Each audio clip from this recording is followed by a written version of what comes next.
Hello, welcome to the And we're Curious Leader's Path, Rehumanizing Leadership. Thanks a lot, Todd, for getting us live. I appreciate that and welcoming us in. So today we have the three of us here again today. So Todd Cargis and Joanne Stone. So good to see you both again.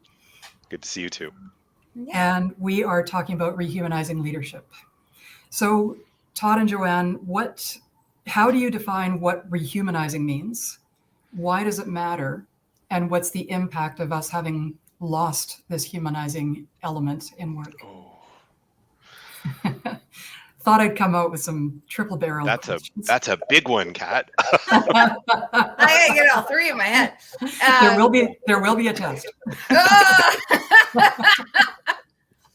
Oh my. When I think of rehumanizing, I think that it's, I go back to me and the reason why I love agility so much. It's because we put the people in the center, right? Like we're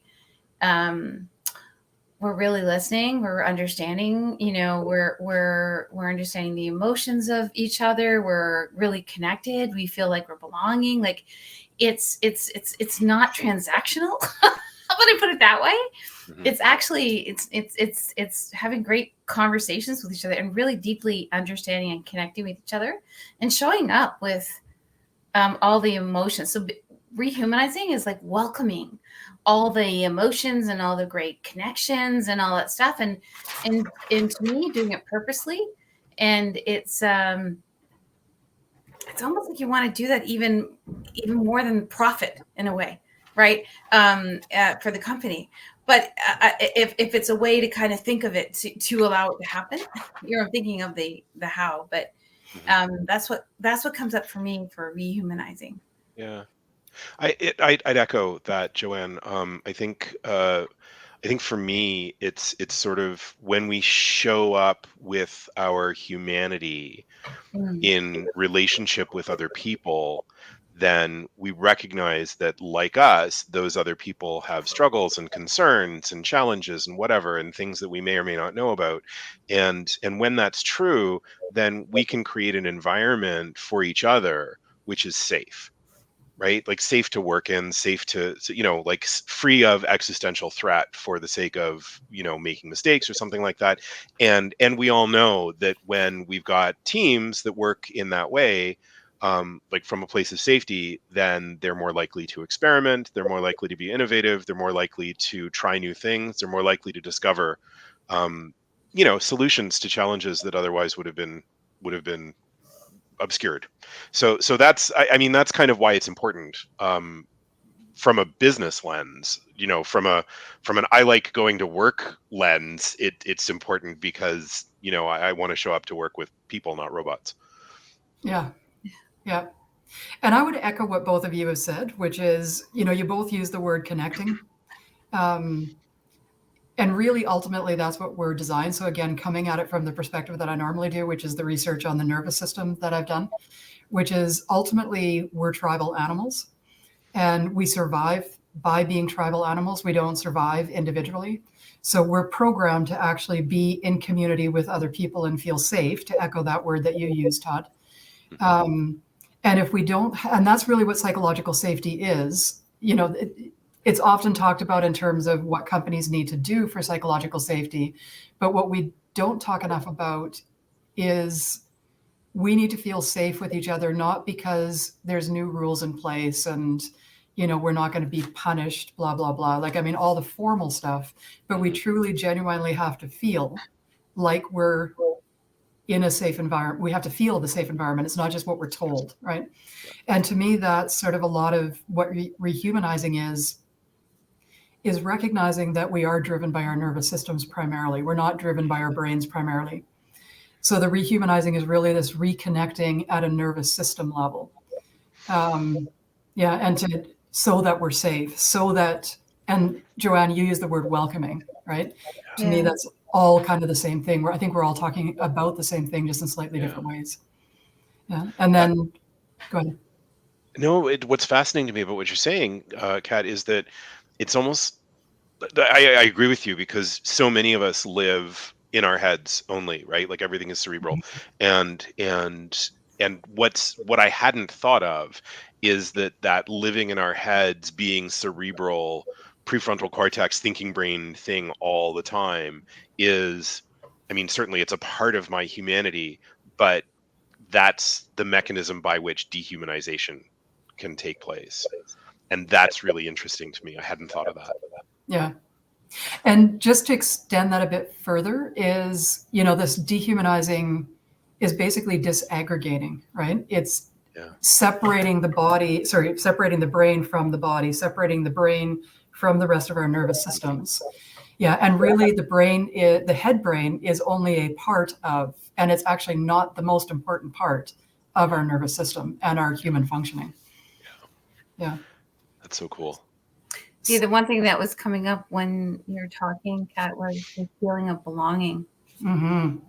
Right. And that when we talk about psychological safety in many different ways, like to me, it's just, if I feel like I can belong and be able to share how I feel like, and, and that's, I think, another part that you're talking about too, which I really like, Todd, which is the aspect of being able to be human with yourself.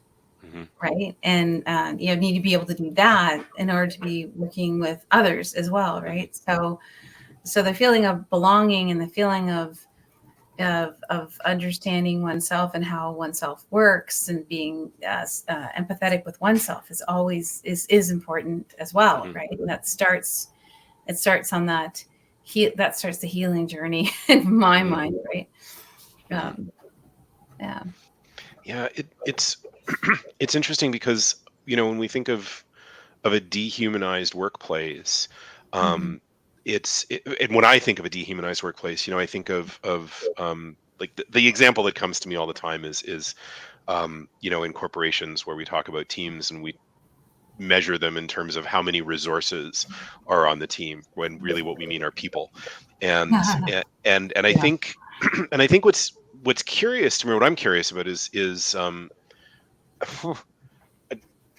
I when I look back into my career and I think of the times when that sort of impersonal, dehumanized model was so comfortable to me because it was, I wonder how I showed up in the rest of my life, from that vantage point, because it was so comfortable. It was an easy place to be, right? And and it was like wearing a costume.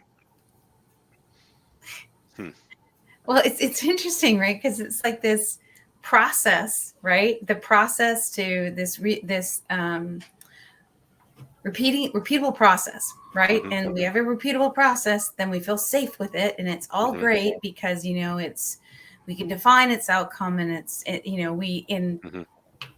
we feel safe with it. And it's like the Mm-hmm. same thing with our bodies and our brains and how it works, right? Mm-hmm. It's the same thing. Like it's created this trust in our own the systems that we have. It goes on just by its Mm-hmm. normal way.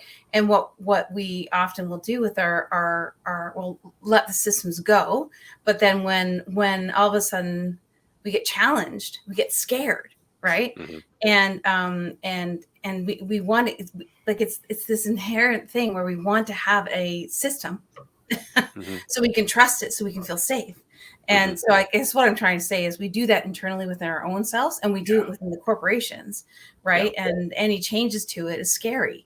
So Yeah. I think contributes a lot to the dehumanization of everything, because the effective and efficiency of running the system, Mm-hmm. making sure that it's that it has the processes in place, and it can cause that's where the dehumanization happens, because we're more Mm-hmm. so focused on the profitability of an organization and the Mm-hmm. effective efficiency of it, and we're not looking at the humanity portion of it. Yeah. Right. If you think about, so I love those points that you just made. First of all, Todd, I love the fact that you were talking about that, the separation of body and mind, sort of the dehumanizing, was like wearing a costume and it was comfortable. And then Joanne, you were saying, basically you said it was predictable and it was efficient, right, to do that. Mhm. Why do you think we got there? Like how, if we want to address this, we have to kind of understand how did we get there in the first place? And I think all three of us in one way or another have been very comfortable and relatively successful in this separation of body and mind Mhm. and the way that it shows up in the workplace. So how did we get there? Why did we allow that to happen? Oh, I have an opinion on that topic, but do you mind? Do you mind if I just jump in? Go for it. Um, so here's what I think, and it came to me when you were talking about systems, Joanne, because it seems to me that sort of that separation of the humanity, the depersonalization, the making one person replaceable with another person. Um, it sounds to me like it would be an okay model if what we were doing was building Model Ts on an assembly line. Yeah. Yeah. Right, and the the modern sort of business doesn't operate like that, but a lot of leadership and management models are still rooted in sort of wisdom that was born of assembly lines and old school leadership where sort of dehumanizing the individual was an advantage rather than a disadvantage because conformity and compliance was what's important, but now Yeah. that's not what we need is conformity and compliance anymore. So that's what I think that it's residue. Yeah.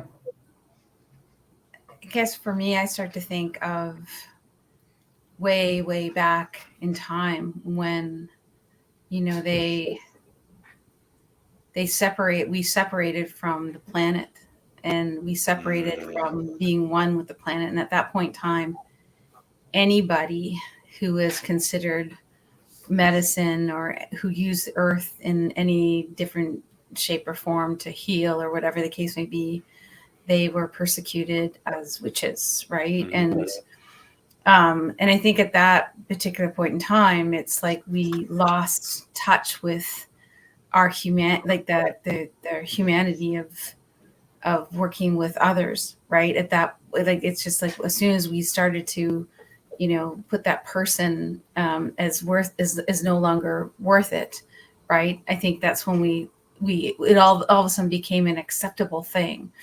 And it's all stemmed because we blame the earth for again, there was a point in time in history where there was I guess many diseases or something like that, and so the Pope or there was a papal thing that was against the earth, so they blamed the earth for causing all of that, and so to me that kind of like blaming the earth and then separating from the earth and being like there was something with the earth which and the tribal aspect of us and being together and supporting each other. There's a lot, I feel there was a lot of respect at that particular point in time, but I don't know if it all stems from that, but that's where I kind of like, there's wars in general kind of like make this happen as well too. Right. So when one species is less than another species and stuff like that too. So, but maybe that's too far back, but that's where I sort of like when we separated, when we lost that compassion, right, to each other and what we can do together and that belonging, that feeling. I think it stems from there. It's really interesting. I was thinking that the disaggregation sort of happened, this dehumanizing, this separation. You were saying, Joanne, lost touch with others, and I would say lost touch with nature as well. And we are animals. We are nature. We are part of nature.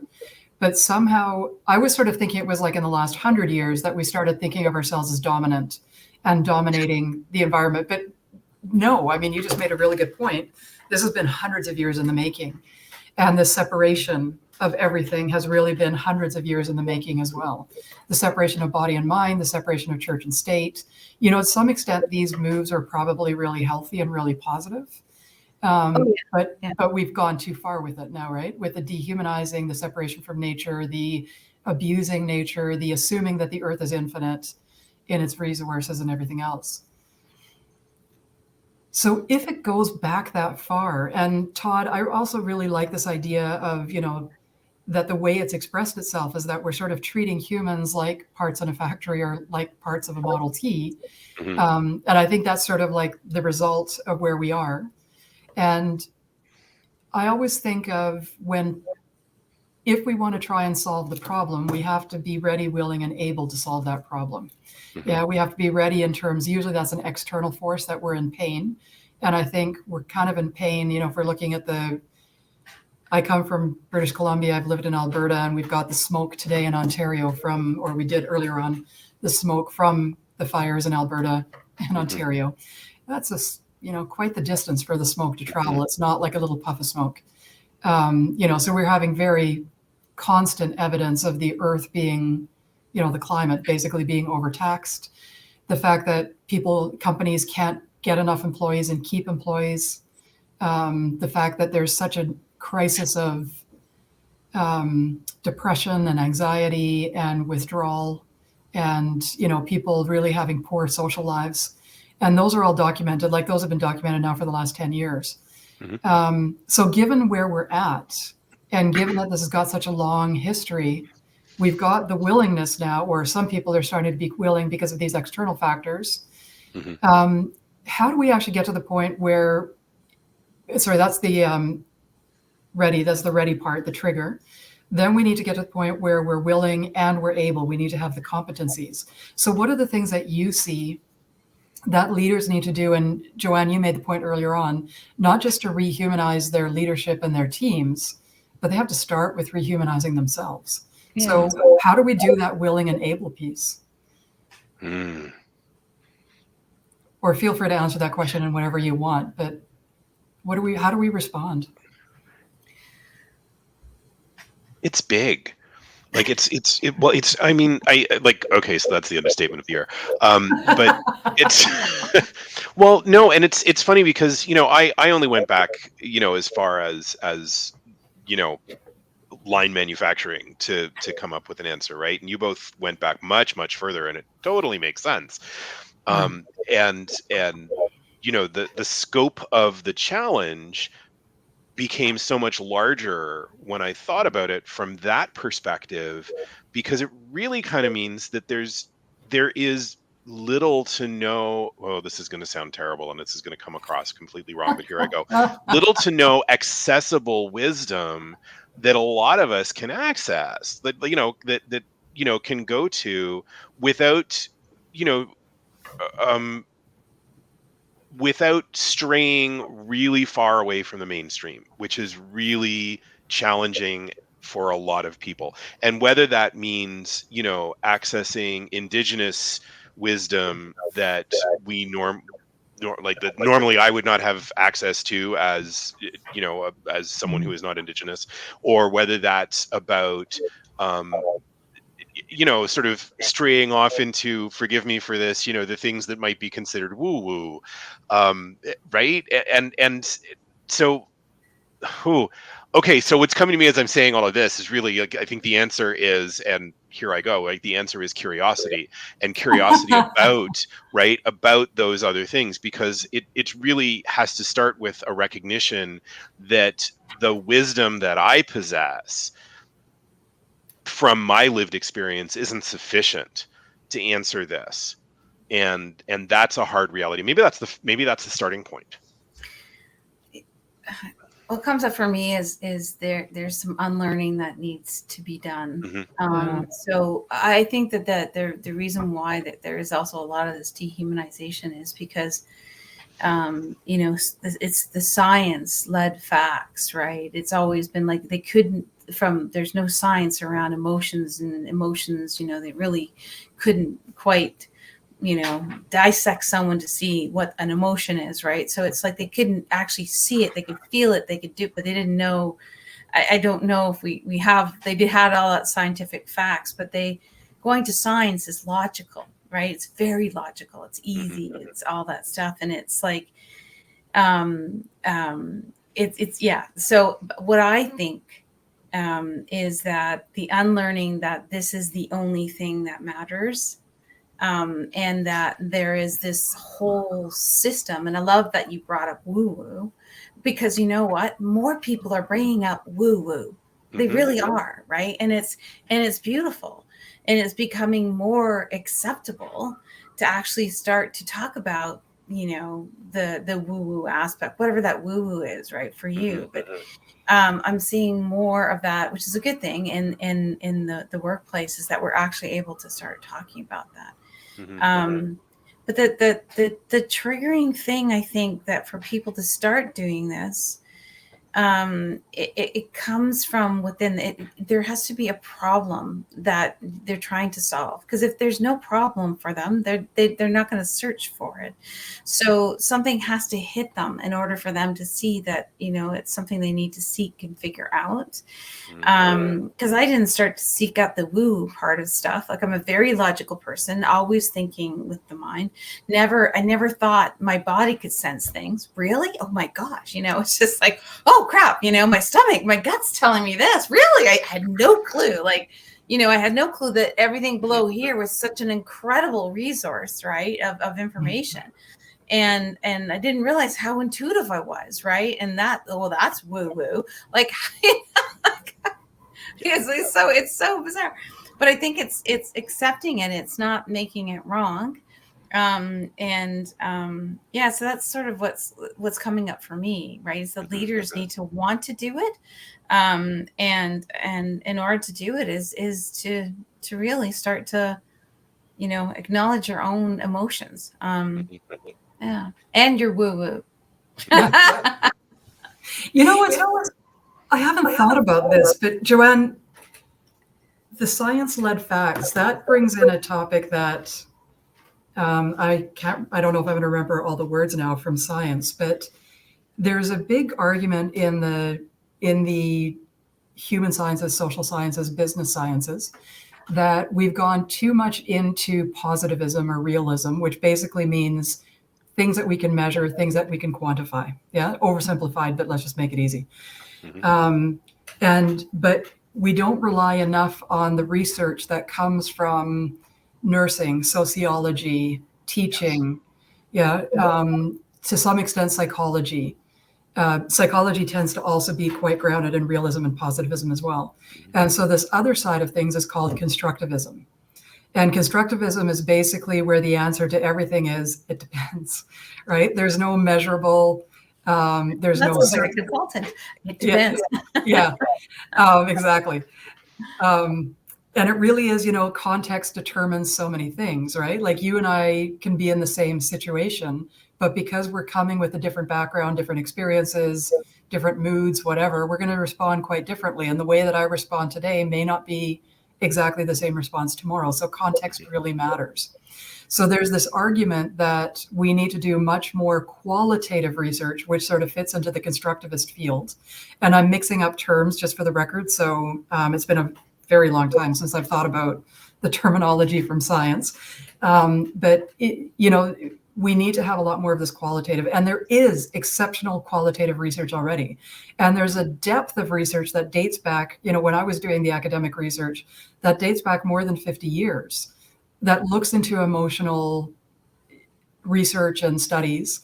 And then if you look in the trauma field, there's two camps. There's the cognitive camp and the nervous system camp. And I fit 100% into the nervous system camp.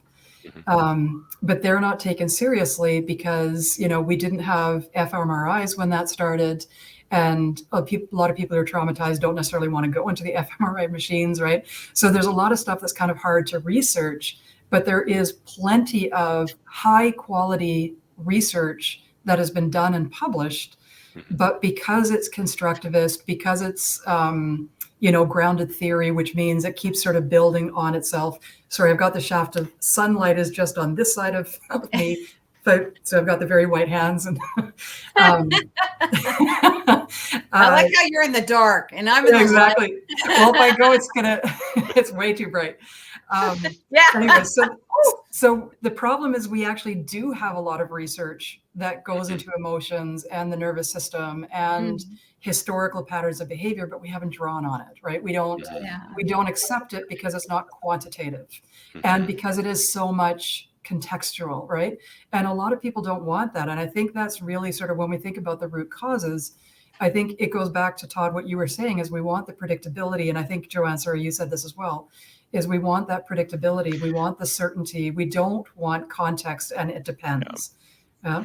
So to me, it's a matter of, Joanne, you said unlearning, and I would also add it's a matter also of becoming much more comfortable with uncertainty and exploring, and Todd, as you pointed out, curiosity. Yeah. There's a phrase that I've heard in many, many corporations that I've worked by many, many leaders that goes, what can't be measured can't be managed. Yes. And what's coming to me is, I think that the conclusion perhaps that we're coming to is that not everything ought to be managed. Yeah, I would agree with that. A lot of it is awareness and learning how to swim with the current. Like this idea of being managed and control, I think those are such false paradigms. Like there's so many things we think we can control or we pretend, and we're taught in business school, you can control these things. And it's like, no, you can't. But you can influence them, and you can influence your response, and you can't even manage yourself in the true sense, but you can evolve yourself, and be aware of it and accept yourself. Yeah. I'm I hate to do this, but I've got to remind us of the time because we're coming up towards the end of our conversation. Any thoughts how you guys want to wrap this up? Parting thoughts, recommendations? I feel some of this is I